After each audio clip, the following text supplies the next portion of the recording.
Oxygen যদি দুইটা গ্রহণ করে একটা অক্সিজেন 2 - এ পরিণত হয়, আরো একটা অক্সিজেন সে আরো দুইটা ইলেকট্রন করে অক্সিজেন O2 - এ পরিণত হয়।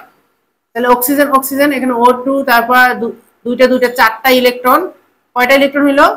চারটা ইলেকট্রন। আর এখানে কয়টা অক্সিজেন মাইনাস আছে? দুইটা। বুঝতে পারছো কি ব্যাপারটা? ঠিক এখানে সেই জিনিসটাই হবে।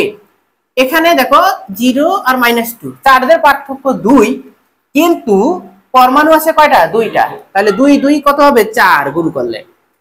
অক্সিজেনের মাথায় 2 - চার্জ, কিন্তু প্রশ্ন হচ্ছে অক্সিজেন এখানে কয়টা? দুইটা, এই জন্য সামনে 2 - ঠিক আছে? তুমি এইভাবে কথাটা লিখবা, বিজারণ অর্ধবিক্রিয়াতে জারক 4টি ইলেকট্রন গ্রহণ করে বিজারিত হয়। জারক কি হয়? বিজারিত হয়। এটা মনে রাখতে হবে, কে জারিত কে বিজারিত হয়। এখন এটাকে আয়ন ইলেকট্রন পদ্ধতিতে সমতাকরণ করতে চাচ্ছ, ঠিক আছে?